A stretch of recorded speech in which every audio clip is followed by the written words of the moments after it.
Hello, and welcome to the Conversations in Time podcasts from the ORC.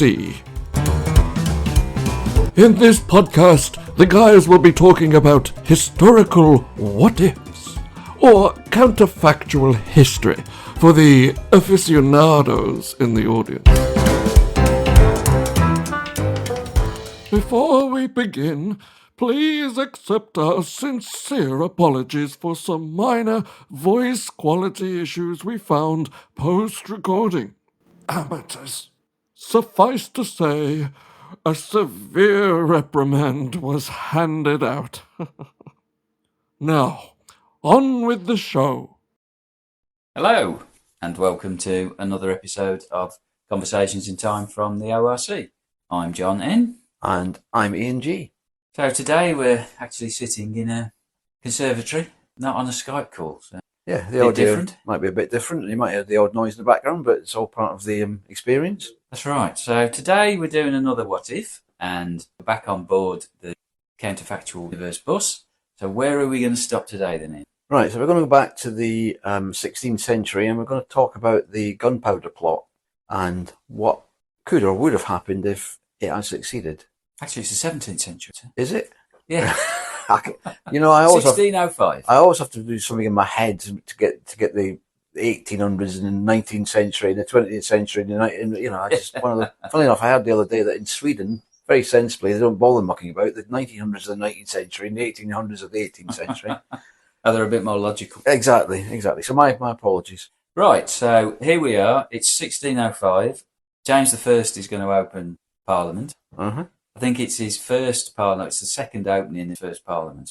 Okay. From what I was reading. And the government's there. The heir to the throne is there as well. Yeah. So Henry Frederick, who even in the real world didn't become king, died when he was 18. Right. Typhoid. So he's there as well. Guy Fawkes lights the fuse. And kaboom. It all goes up in a hail of smoke. Yeah, I think there's a couple of things. Without going off on tangents, somebody did a computerized version of what the explosion would be like, and it would have been a devastating explosion. It would have destroyed what was the Palace of Westminster at the time completely. Bricks would have been flown half a mile. The number of dead, notwithstanding those inside the actual building. This is in the middle of London, for those of you who aren't aware. The number of dead would have been in its hundreds and thousands. Potentially, or people just minding their own business, walking by and all the rest of it. So yeah, it would have been a devastating explosion. Oh yeah, it would have been pretty catastrophic. Yeah, I wonder if it's just for our followers in Australia and Canada and America, New Zealand indeed, giving a little bit of context about who James I was, James VI, James I, and what their underlying problem was with it. So James VI of Scotland, James I of England was a king that was put in after Elizabeth I. She had no children. He was the son of Mary Queen of Scots, a descendant of Henry VIII, hence the English connection. So he was the first king to combine the English and Scottish thrones, which has been combined ever since. But England and Scotland were separate countries still, another 100 years on that. England was still having disputes with Spain and France periodically. The major issue with regards to what was happening in England at the time was the Reformation with a small r. So the Reformation had already happened. So England had become a Protestant country through the breaking of links with the papacy in Rome. James I was a Protestant, but was deemed to be potentially sympathetic to Catholics, but it actually wasn't because his mother was a Catholic, etc. But he wasn't really sympathetic to the Catholics, and Catholics were persecuted, arguably with a small p in England. It wasn't quite the Second World War pogroms, etc., but they certainly were encouraged not to be Catholics, and things were put in their way to stop them being as Catholic as they wished to be. So if you wanted to be a Catholic, you could be, but you would have some restrictions on that, and your capabilities of progressing through any royal patronage was limited. So that's the background. It was a period where Protestantism was spreading throughout Europe. It certainly had already taken place in England. The king was a Protestant. The government didn't like people to be anything other than Protestants, and obviously Catholics, not unreasonably, felt a bit aggrieved about that. Right, so that was where the plot come from. Was obviously the Catholic community felt hard done by. Yeah. And a return to the Pope, or I'm assuming that's ultimately what they wanted, to a Catholic monarchy. Yeah. So the immediate aftermath, and I'm not talking like hours or days, the immediate aftermath of the death of the king and the removal of the government, the country, I mean, England would have been in a right state. There's no doubt about that. There's no governing council. People would have been looking for, well, I mean, I suppose the first thing, there was an expectation there'd been a Catholic uprising after the news all came out. Now, whether that would have happened, well, I don't know, because I mean, there weren't any armies associated with well, this. exactly. Catesby, who was the leader, hadn't set anything up. He just assumed people would go, "Oh, let's rise up." Yeah, but I suppose there's a couple of things in that. Is in as much as that the plotters, and I can't remember the exact number, but the plotters who got together, was 30 or 25 to 30 of them. They were all landed gentry, so this wasn't a from the roots up rebellion. Very few are, to be fair, but this wasn't a rebellion of the masses. It wasn't the storming of the Bastille or whatever you want to call it. It was the landed gentry. Was there a groundswell of Catholics in England waiting to be emancipated? I don't know how many people were Catholics at the time, to be fair, but I get the impression that, given that, history is written by the victors, I suppose, as they say, but the Reformation had already happened. Most people in England presumably were happy being small p Protestants. They weren't extreme Protestants like you get across the north of Europe and parts of Scotland at the time. They were small p Protestants. Much of the things that they see in church would have been unchanged. The difference being that the head of the church was the king rather than the Pope. No, that's right. But I mean, you still got to get to okay, would there have been some sort of Catholic uprising? I'm not sure there would have been. No. I mean, there might have been a small uprising. The army, and I don't know whether there would have been representatives of the Westminster. Yes. They would have died. Yeah. But then the army was, at that stage, because this is 50 years or 30 years before the English Civil War, or the War of the Nations is commonly known these days.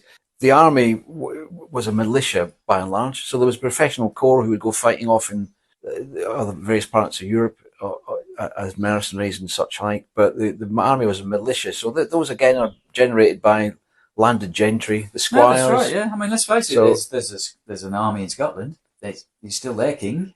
Well, indeed, that's true. Whether they would have marched into England, I mean, don't forget, England would have been in chaos. Yeah, but the thing about the army in Scotland, they're Protestants with the capital P.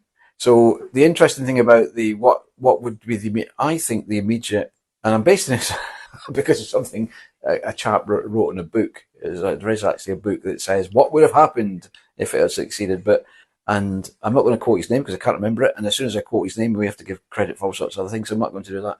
But there is an argument that there would have been a backlash against Catholics. Oh yeah, I mean, so so rather than the Catholic population such as they were, and again, this is before Irish immigration. So the Catholic demographic in the UK changed significantly in the 1850s and 1880s. This is long before then. So the unfortunate thing is they might have found themselves, the Catholic people, such as they were, being significantly attacked, buildings burnt, because essentially they've killed the king. When you kill the king, you're attacking the country. No, that's right. I mean, we'll come up. There's something that I did want to bring up that did happen a bit later than 1605. Okay. And which is to do with Catholics. Uh-huh. And let's just talk about the heir to the throne.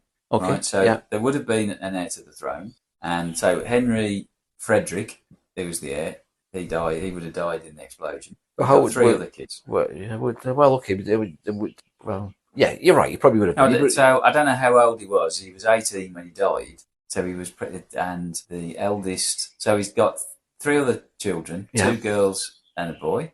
So the boy was the youngest, but because he was male, he'd become king. Yes. So strangely enough, his two daughters, one was Elizabeth, and the other one was Margaret, which was quite coincidental. Yeah, and then Charles was the youngest. Well, for those of you who don't get the reference, Queen Elizabeth II, obviously, because Elizabeth's sister was Princess Margaret, and they were sisters, and they were only children of George VI. So yeah, and then obviously Charles was Queen Elizabeth. That's right. It's just one of those funny. Well, then maybe that's why they were named that way in the first place in the 1930s. But Charles I was hardly James I was quite a long way back in history. So but anyway, it is a Charles I was only like 4. Yeah, he would have been. yeah. He would have, So he probably would have survived. He probably wouldn't. no, he have wasn't there. Yeah, So he yeah. definitely would have survived. Yeah. Only the heir to the throne would have Yeah. died. So, in terms of stability within the country, you'd have to assume that we would have had a regency, some sort of regents. Now, that would have to have been self-formed because the government would have. So, whoever the landed gentry that were left would have no doubt got together. I mean, this is Yeah, there's always somebody. persecution. There's always somebody somewhere, isn't there, who is deemed a representative. Ultimate. I mean, I don't mean in the same way they do in America with this designated survivor stuff, but somebody somewhere wouldn't have been there for luck, judgment, or they weren't supposed to be there, and would still have some sort of responsibility. So they would have had. Yeah. So in theory, the monarchy would have continued, and Charles I would have been king, but he would have 4 or 5 or something. Yeah, he would have been a very small child. Yeah. So certainly wouldn't have been ruling, providing. No. And that you'd have to assume that would have changed his outlook on life. I guess it depends who his guardian was, wasn't it? So he was getting good advice, but you're right. He would have been brought up completely differently. That's right. His life experience would have been different as so it was. So the knock-on effect, and this is later. So, Yeah. I mean, there are other things that happened that could have changed as well. Yeah. So because he was the first king to be executed by Parliament and England having a republic, who knows whether that would have happened? But that's a bit later on. Right. So there would have been Catholic persecution. Yes. Now, one of the things that had happened in 1603, I think that England had signed a peace treaty with Spain. Uh-huh. And would Spain have done something again because of the persecution? It's a difficult one to answer as to whether the King of Spain, who was newly King of Spain, I can't remember who it was, I can't remember the name, but he'd only been... Perhaps Philip something or other. Could have been, yeah. But he'd only been in power a few years. His father had died. And everybody was looking for peace, for a change. Now, one of the key things, I know it's key, but it's one of those things where, looking for your opinion on this then. So in 1607, right, or 1606, so this is a year after the Gunpowder Plot, was the flight of the Earls from Ireland. That was where 9 or 10 Earls in the northern part of Ireland fled to mainland Europe because they thought they were going to be arrested, or so they think. Yeah. Although there's some conjecture on whether that was true or not, or whether they were just trying to get the King of Spain to agree to provide them with an army. Now, the fact that they left, James I called them traitors, and they forfeited their land. Okay. And that was one of the drivers for the importation of Scottish and English planters into Northern Ireland. Now, if they hadn't have left, so if there hadn't have been the flight of the Earls, so that didn't happen. There's no James I, so he's dead. Yeah. There's a regent, or regency, or whatever, a council. I don't know how it would have. Somebody else would have been in charge. Would they have? The issue is what would have happened in Ireland. I mean, all right, it's all Catholic now, and they would have been persecuted. But would they have been persecuted? Or they weren't responsible. Yeah, for I suppose Guy Fawkes. There's no evidence to suggest No. that anybody in Ireland had anything with the Gunpowder Plot. But James I in the real world had a view. Well, strangely enough, there was some conflict in Ireland just before, in the late 1500s or the early 1600s, which these earls had been persecuted. That they had to accept lower income. I think part of it was lower income. Yeah.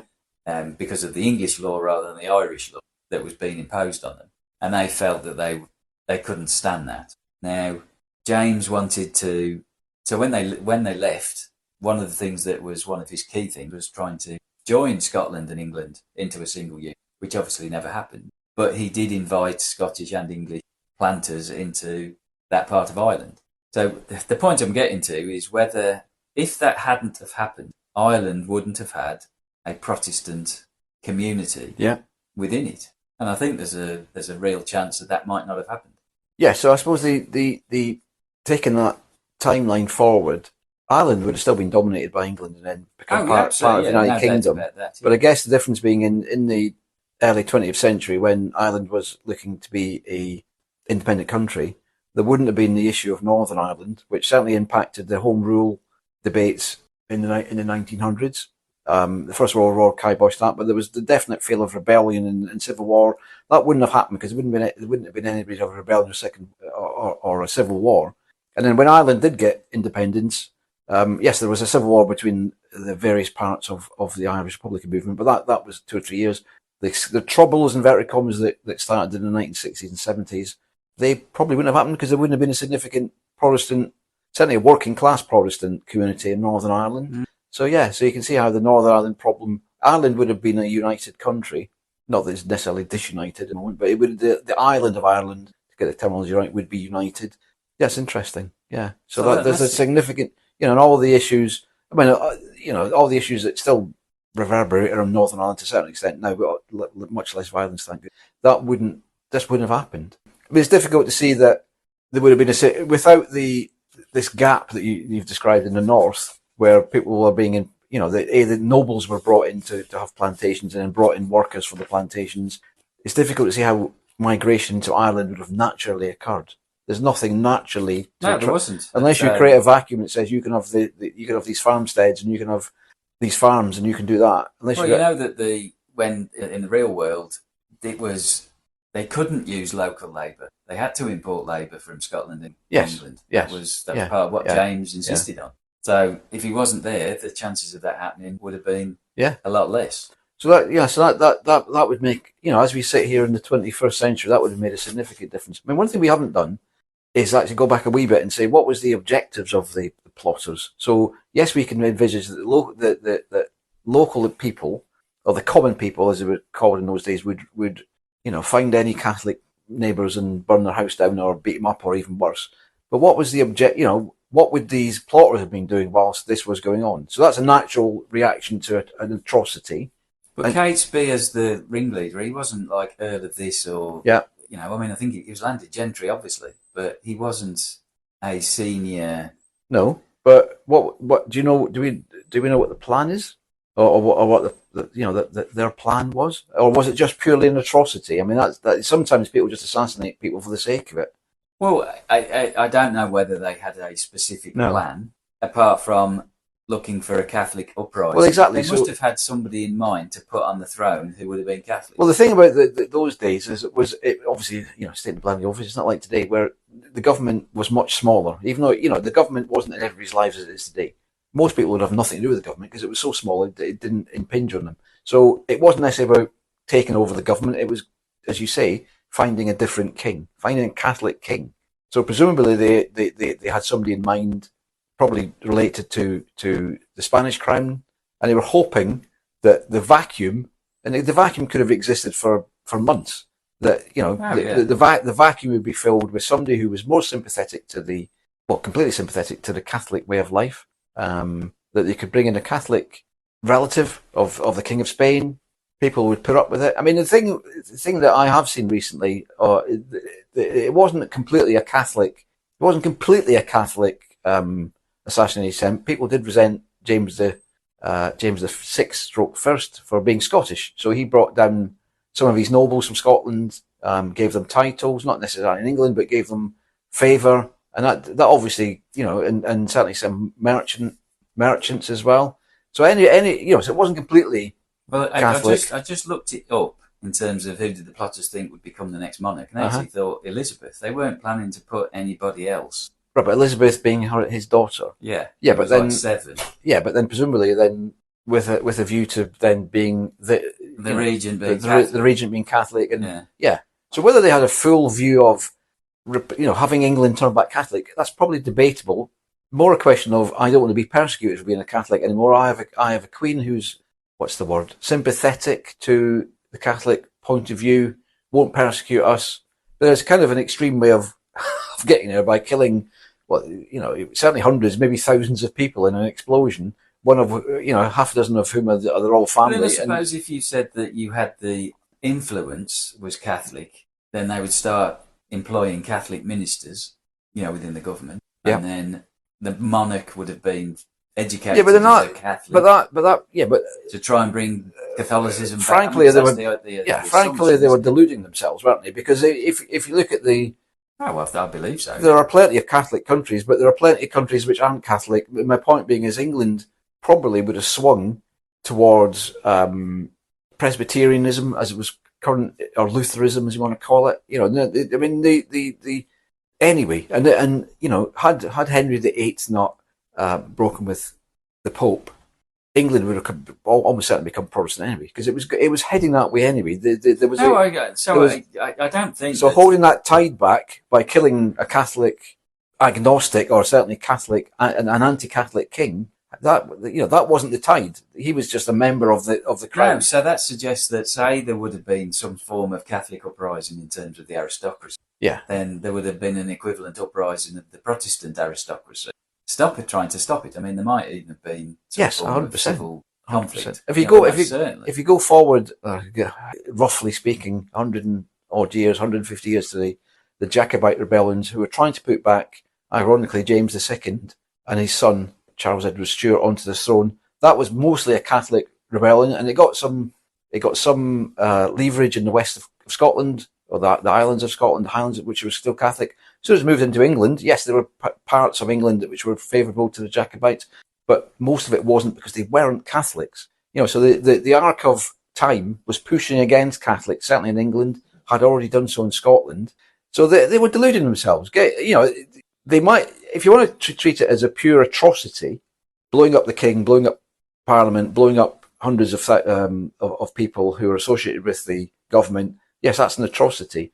Having a plan to then convert that atrocity into a full-blown state that is Catholic, it's not going to happen. No, I don't think so. Not going to happen. I think that the equilibrium would have come back, but we'd have had whoever that would have been, and there'd probably be stronger anti-Catholic. At best, you have a civil war, but that's debatable because the numbers don't work for you. At worst, you have what's the word? A genocide, if you can use that term. But arguably, if it escalated and it turned into something more of a genocide, then you'd think Catholic countries in Europe would have come to the. I don't think they care about that in these days. The countries don't care about the war before. Spain's at war with England. Yeah, but they're at war for treasure, and I don't mean literally pirate treasure, but they're at war for. If the Pope starts saying you've got to you had that sort of. The Pope didn't care about genocide in 1940. Never mind 1605. He had a lot more power in 1605. What did he? Yeah, probably. But does he care about the common people?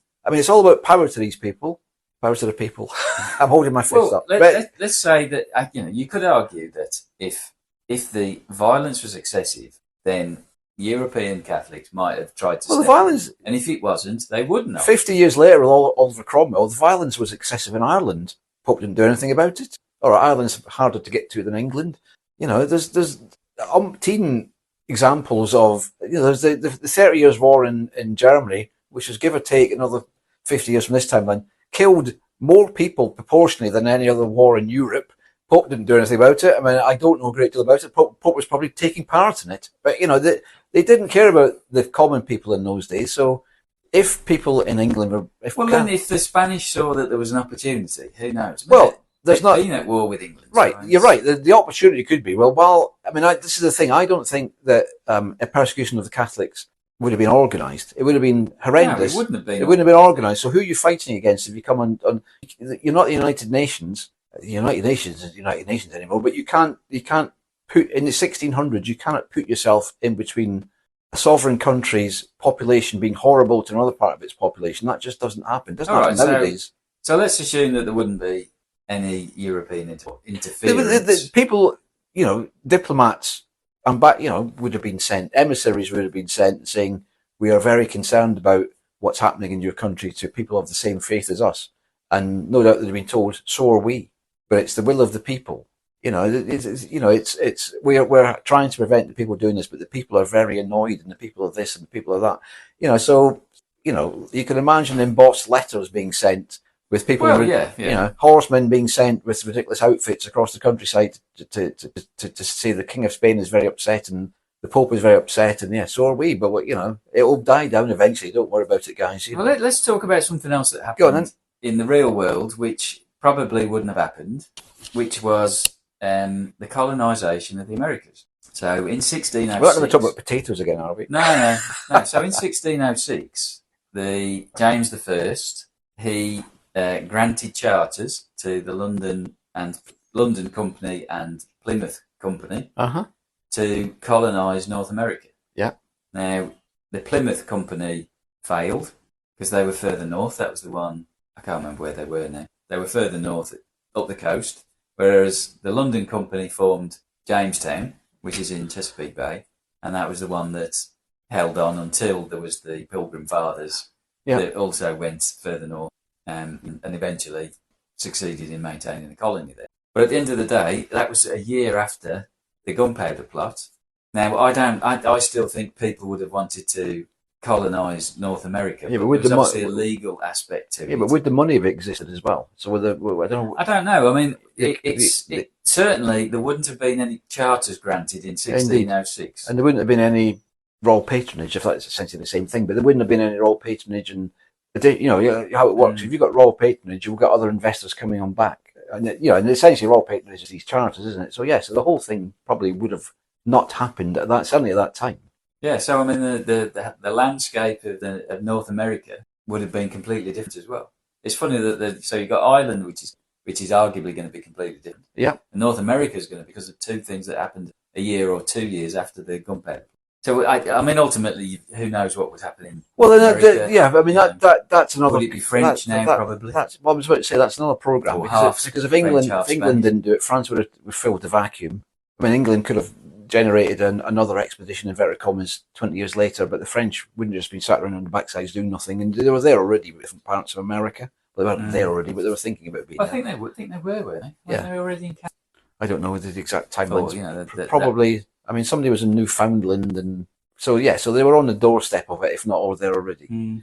So America would have again, that's an interesting what if England hadn't colonised it so early. We'll have to think about that one. That's a good one. Yeah. What would England have supported the Revolutionary War against the French in 1876? That's potentially one of our other what-ifs about it. Exactly. So French and Indian War. Yeah, indeed. But anyway, so that was another sort of key event, in world history that happened round about that time. Yeah. And then obviously you come on to Charles I himself and whether England would have gone through its Republican phase. Yeah. And I clearly don't know, but so he's generally seen, again, through the prism of books and films, he's seen as a sort of a self-indulgent, relatively selfish man.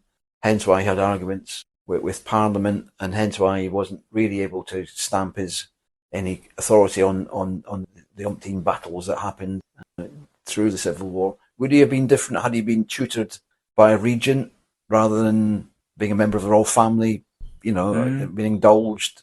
It depends ultimately who his regent could have. No, that's right, yeah. I mean, but again, I suppose his character. The arc of time, been that differently brought up. Yeah, those of you who have listened to me spouting forth know that I've got this, and it's nothing to do with science fiction, but I've got this theory that the arc of time is a sort of a path that is immune to individuals.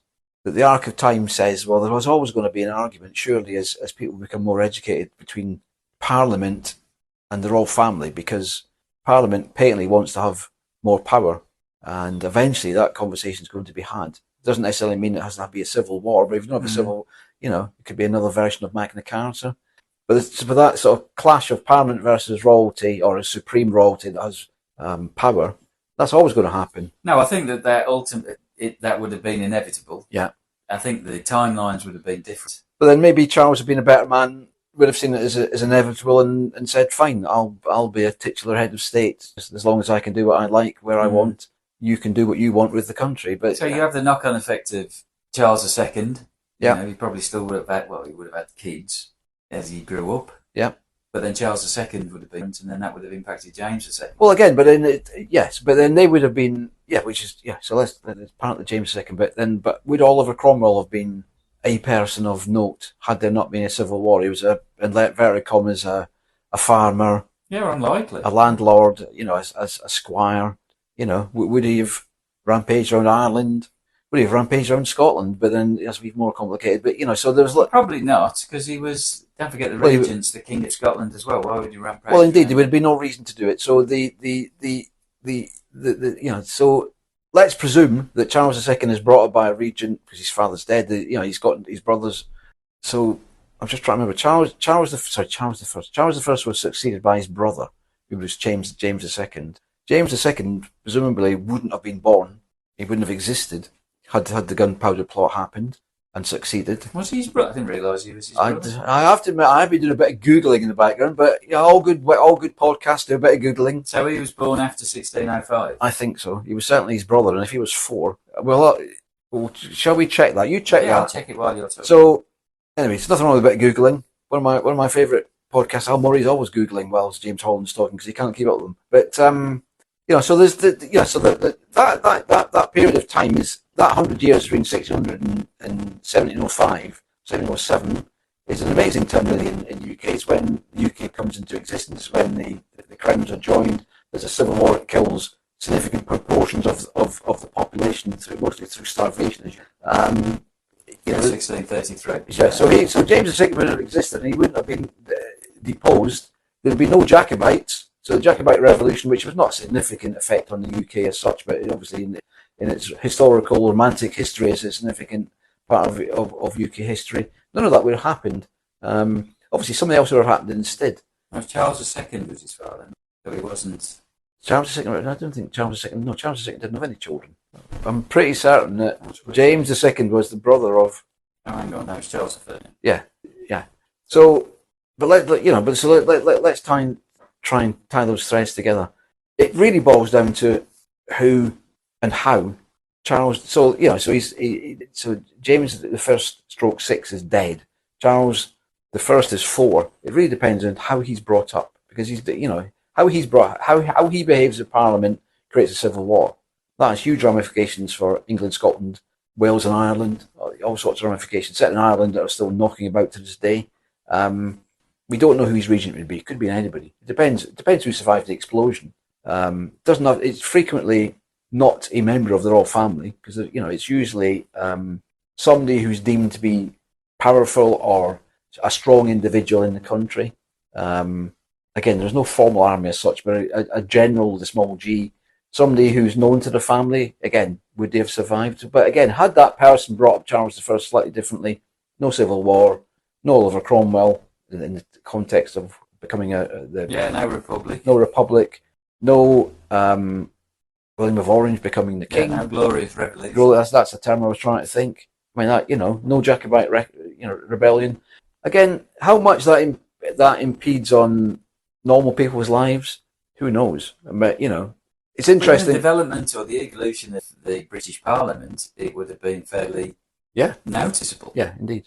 But then, looking at what we think might have happened, about a strong reaction to Catholics, that would reverberate around the country even today. Oh, yeah, absolutely. Because there's a variety of massacres in many countries, and those pogroms and such, they reverberate through society for a long time. You could, if it became normal for every time something went wrong to blame Catholics, well, which country does that remind you of? So if you find, I don't mean Catholics, I mean another religion, and if you have that as an excuse every time something goes wrong, well, whose fault it is. That's not a pleasant country to live in, and that raises No, that's right. Yeah. abilities for people to blame other sections of society for everything. And again, which country does that remind you of the 1930s? So there's a massive thread there. What I'm struggling to do is pick what I normally do as a clear thread and say, this would happen. That's right. Yeah, these are the connections, and this is how it would have flowed. But there's quite a few. Yeah, I think Ireland would certainly be different. Oh yeah, 100%. America, yes, potentially. Certainly, early days America, the colonial aspect of America would be much the same as now, but the colonial past would be different. I think British society would have been fairly unpleasant for a long time. Whether it ever got out of that, well, it would have done eventually, because countries do, but it would have been fairly unpleasant. Yeah, don't forget all of the senior clergy would have gone as well. Yes, that's a good point. Yeah, well, that's the thing. That's why I think a lot of the local nastiness would have been driven by local Church of England priests, because that's kind of how they work in those days. They weren't, as we see them today, just nice blokes who have to come round when something's gone wrong and have a nice cup of tea, sort of thing. They were very much part of the society and part of the church. Well, like you say, maybe they would have been more Presbyterian rather than. Well, exactly, and then we don't know what the impact of Charles being not brought up by his father, or certainly his father's organisation. The impact on that, no impact or significant. It's impossible to tell. But if it was different, no civil war, more Parliament input through consensus, decision making rather than civil war and stuff. Potentially quite a significant change. But I can't see a great big wow. The Ireland one is about the biggest one that I can see, and potentially the impact of British society being fairly nasty for 100 years or so, 150 years ago. We probably would have become less open to alternative religion. Well, indeed, there weren't many other religions. I mean, you've got to ask yourself why countries like Russia had pogroms well into the 1900s. Where that one town or one part of town would go and beat up and set fire to Jewish parts of town. Why did that happen? Why did could Britain have been like that with substituting Catholics for Jews? Well, absolutely. I mean, one of the things when there was the Birmingham pub bombings, some Catholic places got burnt to the ground. I mean, like you think we were enlightened by that stage, But if you had a history of, I mean, we don't want to speculate in numbers, but if you'd have a history of some event in the 1600s killing a couple of 100,000 people, or certainly burning them out in unpleasant circumstances, and then cracking down on them as well, because you wouldn't just say, well, okay, I've burnt your house down, you come and work for me. You cracking down on them significantly. They could have been the immigrants to Ireland. They could have been I meant America, but Ireland fits as well. Those people would have emigrated potentially, because what have they got to lose? And I think it seems every time something went wrong, it's the enemy within, isn't it? There's always an urge to look for an enemy within. And that happened to a certain extent anyway with Catholics. They were never quite seen as part of the country, a bit different. But it would have been much worse, and I think it would be fairly unpleasant just for the country itself. I mean, living in a country that just does that. You're looking at Eastern Europe in the 1800s, not a very pleasant place if you were not part of the majority. And that wasn't the case in the UK, but it could have been in a completely different country, really. Yeah, so it definitely had the potential to significantly alter our history as we know it. Yes, the moral of the story is taking out a government and an existing class structure generally never ends well. No, so I don't know what they were thinking. It was well, no, but then there's also an element of that today. Countries have this certain countries like sort of assassinating people in public. Well, that really never ends well, because you just get somebody else who's even nastier, or if you assassinate the wrong person, you have an uprising. So that's a state assassination, but doing it the other way around, but the people who do it don't care. They don't care about what happens to the common people. No, and I wonder if the gunpowder plot people, landed gentry, really gave a toss about. This is the time it would have been nice to have had that guest when we were talking about Kit Harington, who's related to Catesby. Yeah. To get a Catholic's view. It would be. Let's hope he listens to this and then provides some comment. Yes, because you were saying he's doing. Or he's done some drama documentary, right? Yeah. About the Gunpowder plot. So I mean, again, the takeaway. My last thought on the takeaway is, what was their plan? Because their plan surely wasn't to have their fellow Catholics massacred by mobs, which almost certainly would have happened, Or did they care? Did they care? Like you say, I think they just saw it as a Catholic uprising, but almost a coup d'état rather than but I don't think they had the ability. They didn't have somebody sitting in the wings to instantly take over the. No, that's right. I don't think there was a specific. There was clearly no plan. And how would you in the 1600s get that person made to be in a coup? And they wouldn't have been in charge. Yes, and how do you put them in inverted commas on the TV to tell the population it's okay, things will be the same for you, but I'm in charge now? How do you do that in the 1600s? Well, for all we know, they would have insisted that everybody become Catholics again. Well, they're on hiding and nothing with that. Well, yeah, who knows? So they're deluded, amateurish, as we know, because they got caught anyway. They were deluded, amateurish, and naive, which is probably why it didn't happen. But it came close. It did come close. Yeah. At the end of the day, they got all of the gunpowder correct in the cellar. That's pretty close. Indeed. But then maybe that was part of the plan from the government's point of view.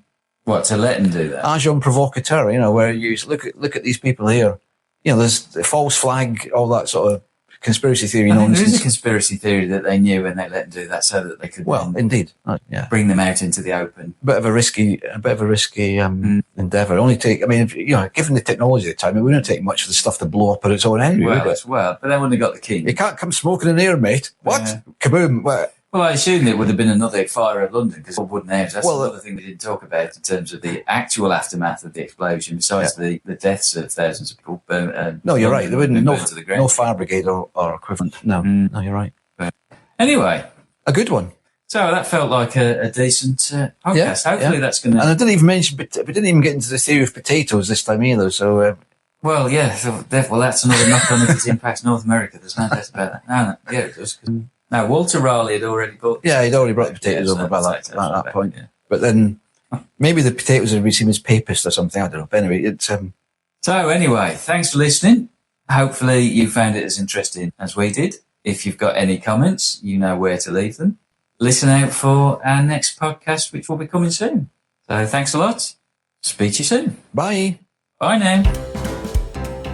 That's it. Now, we want to hear what you think. So those of you who are part of the Twitterati or X-rated or whatever it is these days, you can leave your comments, good or bad, at ORC_time. We love your feedback. Remember, if you liked this podcast, tell your friends. And if you didn't, tell your friends.